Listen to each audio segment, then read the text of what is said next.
Hi, this is your Sussex County chiropractor, Dr. Will Holdsworth from Pain Relief Chiropractic. I'm going to show you a trigger point technique that you're going to use to get after a headache.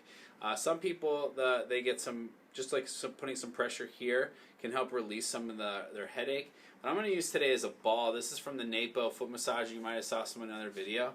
But you can use any kind of ball. You can use a lacrosse ball. You can use a golf ball, baseball, tennis ball will be fine. What you're going to do is you're just going to take the ball and put it down, and you're just going to put your head down and just put pressure there like that, just letting yourself just hang. So just relax and breathe into this. What I would do is do just like some deep, slow breathing and just hang out here. I'm not like holding my head or my torso up. I'm just letting all this pressure just go into this ball. It's a lot better to do this rather than doing like some tapping or something like that, which can also help with headaches, because this is just involuntary. You're just doing a passive positioning. It's a lot easier on your body to do that.